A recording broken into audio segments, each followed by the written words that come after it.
And we begin with breaking news in the investigation into the deadly shooting on Saturday by a federal Border Patrol officer in Minneapolis.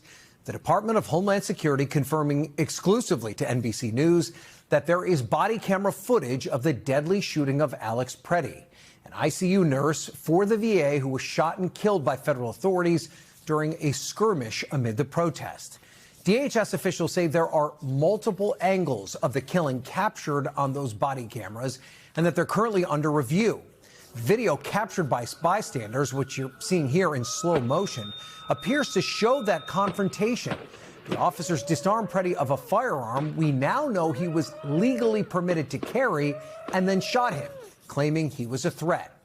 Amid mounting blowback over the incident and ICE's tactics in Minnesota, new signs from the Trump administration that it may be looking for an off-ramp to de-escalate the tensions.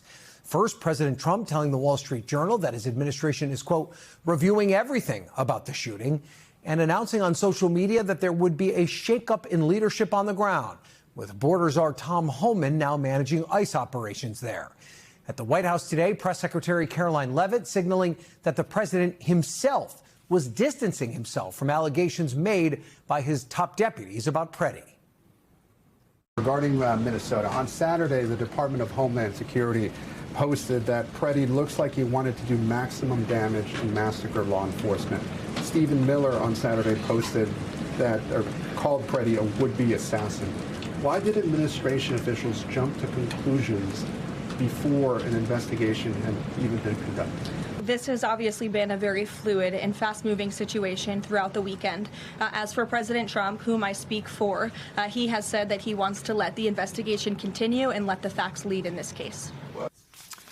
Leavitt's comments coming, as I mentioned, after top administration officials first responded to the shooting with unsubstantiated accusations that Pretti was plotting to kill federal immigration officials. When you perpetuate violence against a government because of ideological reasons and for reasons to resist and perpetuate violence, that is the definition of domestic terrorism. This individual who came with weapons and ammunition to stop a law enforcement operation of federal law enforcement officers committed an act of domestic terrorism. That's the facts. On Meet the Press yesterday, Minnesota's Democratic Senator Amy Klobuchar accused the Trump administration of trying to gaslight the American people about what happened. When I hear the officials from the Trump administration describe this video in ways that simply aren't true, I just keep thinking, your eyes don't lie. You know, we're not sitting at the American people aren't sitting at a Trump cabinet meeting having to say everything to make him happy. They're going to make their own judgments. ICE needs to leave our state. They are making us less safe, not more safe. Some Republicans now joining calls for a transparent investigation into what happened. Republican Senator Bill Cassidy tweeting the events in Minneapolis are incredibly disturbing. The credibility of ICE and DHS are at stake. President Trump, meanwhile, announcing today that he'd spoken with Minnesota Governor Tim Walz in what he described as a very good call. In a statement, Governor Walz called the conversation productive. We are covering this from all angles. NBC's Morgan Chesky will join us shortly from Minneapolis. NBC's Monica Alba is outside the White House. Also with us, NBC News national law enforcement and intelligence correspondent Tom Winter, NBC News senior Homeland Security correspondent Julia Ainsley, and NBC News legal analyst Misty Marris. Let's start at the White House. Monica, what are they saying today about the shooting in Minneapolis? Does it seem like they're walking back any of their rhetoric from over the weekend? Well, there is a notable shift in tone and in some of the responses here, Ryan, just 48 hours since that fatal shooting on Saturday. In those initial moments, those responses from DHS in particular and from other top officials are now being completely distanced by the White House press secretary Caroline Leavitt to say that between the president and herself, they could not necessarily back or endorse some of those initial assessments of Alex Pretti. Certainly those comments from White House Deputy Chief of Staff Stephen Miller labeling him a domestic terrorist, the things that Secretary Noem said about him as well. The White House today saying that there needs to be a complete investigation before conclusions like that could ever be drawn. I thought it was really specific and very notable today in that briefing that you did have Caroline Leavitt, again, essentially essentially saying that she couldn't endorse, and she did essentially say that things had been uttered by the CBP commander, Greg Bovino, by the Secretary of the Department of Homeland Security, by others, were essentially not things that the president agreed with, that he didn't view that, and that he didn't see Alex Pretti in the same way. Now, remember, it was the president about a week ago who did concede that he believes that ICE is going to make some mistakes sometimes, that that's something that can happen. Remember, he was asked about that in the wake of the shooting of Renee Nicole Good. But what is obviously notable about that is that, again, the president telling the Wall Street Journal he wants to see everything here reviewed before he can make any determination. And given those shifts, sending Tom Homan now to be the one to oversee ICE operations on the ground in Minneapolis, and having a productive phone call with Governor Walz, who he was massively criticizing all weekend long, tells you that there is a shift in strategy here from the administration that we need to be paying attention to. And part of that shift, Monica, appears to be a conversation that happened with the president and Governor Walz. When you take that in the context of the fact that President Trump has just been hammering Governor Walz has returned fire throughout this entire process. What does it say that the two were able to have what appears to be somewhat of an amicable phone call? Yeah, they called it a good conversation. They both said it was productive. Governor Walz, in his readout, essentially said that the president was open to reducing the number of federal agents on the ground. The White House confirming that, saying that if certain criteria are met, that is a possibility, that there could be a reduction of the record number of federal agents that were sent to Minneapolis in recent weeks. But it really, the fact they're having a conversation at all, Ryan, is very notable. These are two people who have been extremely critical. It has been an extremely acrimonious relationship. But today they are saying that they're going to continue working together, that there could be future conversations on the horizon, and pledging, I think, really from both of their parts to try to de-escalate here in a clear, it seems, search for some kind of off-ramp after what we saw happen this weekend.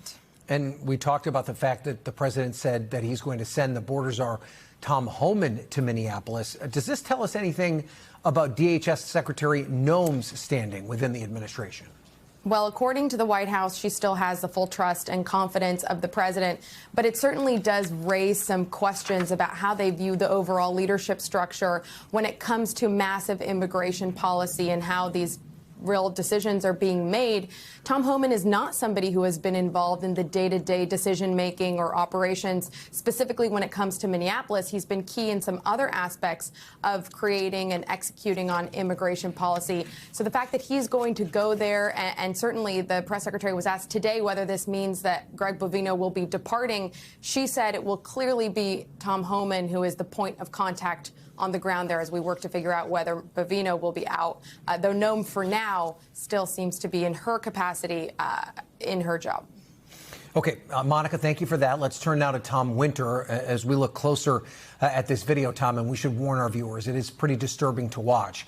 But the DHS Secretary Noem claimed that the individual approached border control with an automatic handgun. But when you actually look at this video, walk us through this. How does what we're actually seeing compare to what the secretary said?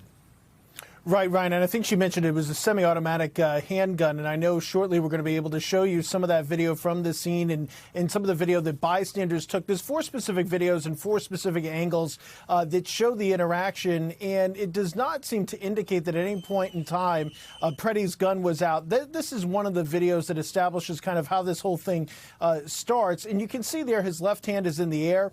There appears to be nothing in that hand, and then in his right hand, we're going to look at it again, appears to be a cell phone, which he later puts back in his pocket, not near where it appears that his gun was taken from by CBP officers at the scene. So this video shows the moment leading up to it. There's a protester or somebody videoing who's pushed to the ground.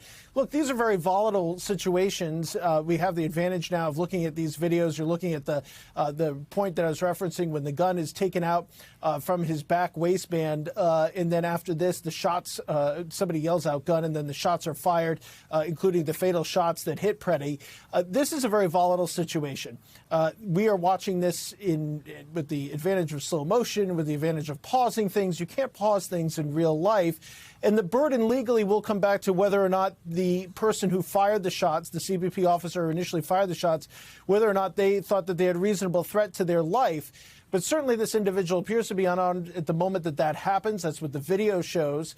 And there were a number of things that were stated about the motive and the background of this individual that, frankly, people in law enforcement and even people who, former people who used to work for DHS have raised is serious credibility and transparency concerns as far as the things that were said by this administration over the weekend.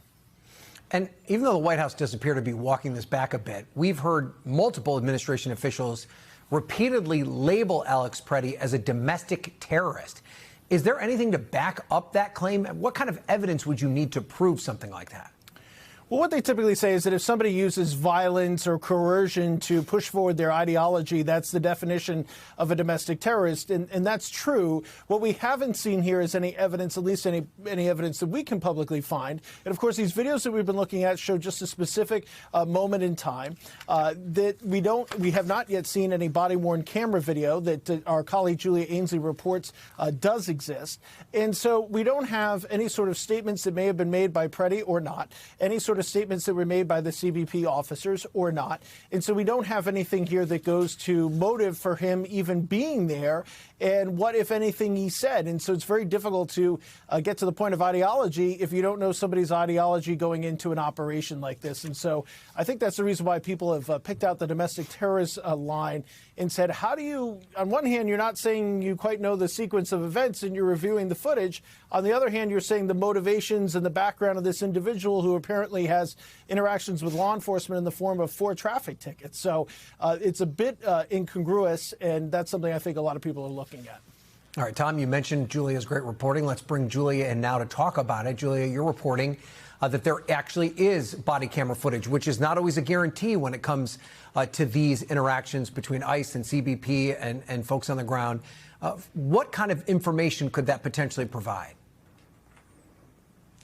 Well, and obviously, if I had that, I'd be sharing it with you. But we understand this just got handed over to investigators, and they're combing through it now because they'll be able to see the different angles and what exactly it was that the agents saw when they decided to fire those shots. Now, a body-worn camera goes right in the center of the chest of the gear that the agent would be wearing, and it's rolling really from the time they start engaging. So it would have been rolling when they started that arrest that they were trying to do on a target right near the place of the shooting. That's when the women that Pretti was with started blowing their whistles, and that's when Pretti got involved. So they would have already had their cameras rolling before that arrest even began, and it's from different angles. And so we'll be able to see, hopefully, or investigators will be able to see at least, that when they removed the gun from Pretti and whether or not it aligns with those first public statements on Saturday when they said that Pretti was violently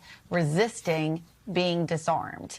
And so as it looks like from some of the videos I reviewed and Tom's reviewed, that the gun was actually taken away before the shots were fired, that will all come to light and be part of this investigation. And then that could be enough evidence to then refer this to the Justice Department for a criminal investigation into whether or not the agents criminally violated Pretti's civil rights.